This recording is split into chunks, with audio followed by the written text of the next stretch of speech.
It's a little hard to believe that somebody over at MGM decided it would be a good idea to turn the concept of All Dogs Go to Heaven into a TV series.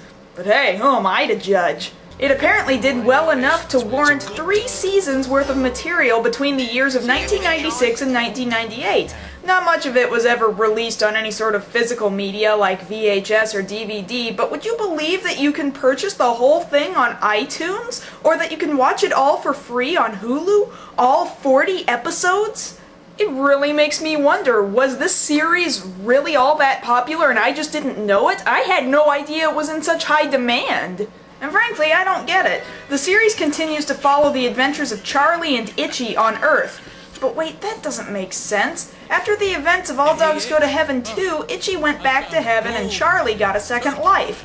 So what's up with this? Well, I guess the end of the movie never happened or something, because both Charlie and Itchy are angels that get sent on missions to do good deeds. Charlie doesn't end up with Sasha. In fact, he's still hitting on her and getting rejected by her. He's not adopted by the kid David, though he hangs around every so often. Carface still shows up from time to time. So at first it makes me want to believe that this whole series just kind of takes place somewhere between the beginning and the end of All Dogs Go to Heaven 2. But then, there's some other weird things about the series. For one, Sasha suddenly owns the nightclub when, in the second movie, she was just a singer there who sorta got ripped off. Secondly, Killer, Carface's old henchman from the first movie, shows up to stir trouble every once in a while alongside his boss. Where did he come from? Is he still alive? Did he actually manage to survive a good 57 years and relocate from New Orleans to San Francisco? Or did he die and sell his soul? Actually, as far as I can tell, it's never quite mentioned in the TV series that Carface or Killer are working for Satan. So, what? And then there's David. He keeps talking about his mom.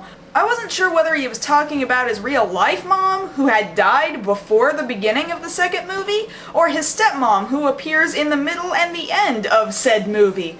But when David goes home to write a report for school, somebody claiming to be David's mom is standing in his doorway, and that is not his stepmom. So is this a new stepmom? Is it his real mom? Does this take place before she died? Would somebody please tell me when any of this happens? Well, no matter, we'll just assume that MGM didn't know or care about any of these details. The intro is a bit irritating. I already dislike when a TV series uses clips from the show itself for its intro. It always feels lazy to me. But this? Oh, this is even lazier. It's comprised of nothing but shots from the second movie. It's one big false advertising campaign. Because believe me, none of the actual TV series animation looks this good. This might not be paradise, but boy, it sure is fun. And we're not perfect angels, why pretend? Through funny times and sad ones, lucky breaks and bad ones, we always come out smiling in the end. With this intro, the closing music, the soundtrack to the series,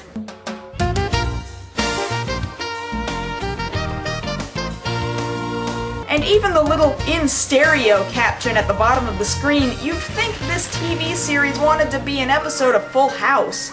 We will find a little heaven everywhere around us. Find a little heaven everywhere we are. Oh wait, do I have that backward? Everywhere you look, there's a heart, a hand to hold on to.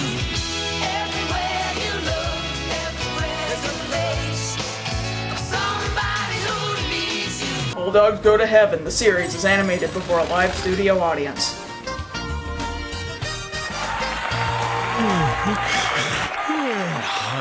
Oh, man, am I beat. Oh, I'm so tired. I don't have the strength to scratch. Oh, clear this out. Okay. Oh, morning, Charlie. Did I wake you?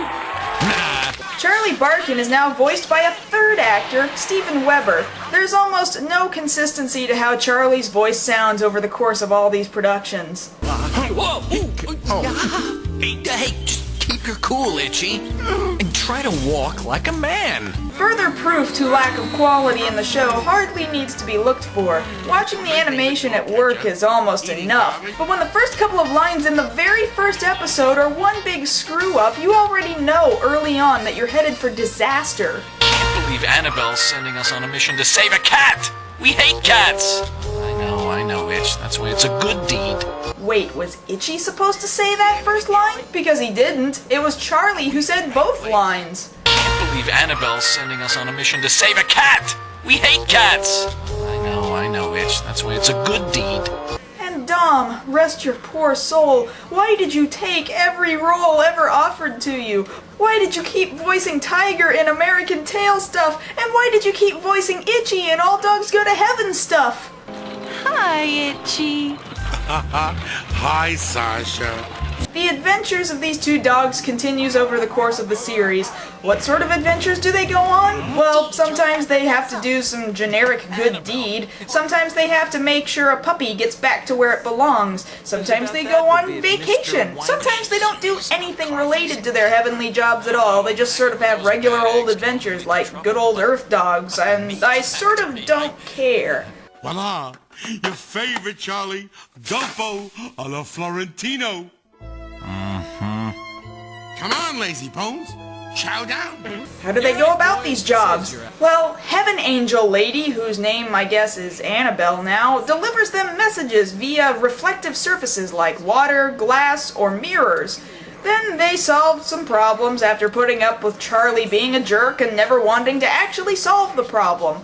Why he gets to keep this job, I really strongly wonder. Frankly, I thought after the first movie, Charlie should have actually come to some sort of understanding that doing selfish things all the time only causes hurt for other people. But I guess MGM themselves felt otherwise. Now, how do the dogs solve these problems? Sometimes it's just as simple as accompanying somebody somewhere. Other times it involves using miracles, which often work more like magic. I wish Nellie was invisible! It tickles. Whoa! Where did I go? Pardon my nitpicking, but a wish and a miracle aren't exactly the same thing. Every so often there will be a musical number, and yeah, it's about as bad as you might expect.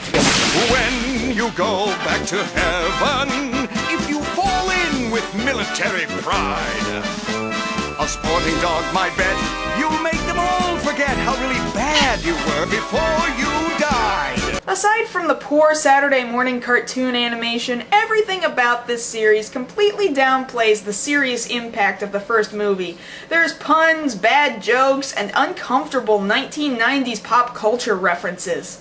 Whoa. I've died and gone to Michael Jackson's house. There's lots of cartoon sound effects, and even that trumpeting sound of wah, wah, wah all over the place. Most of the characters featured in the intro don't even show up in the show on a regular basis. Isn't there anything this show can get right? Frankly, the series isn't worth it. But then again, if it wasn't worth it, would it really have 3 seasons that are easily available for free online? Don't answer that question.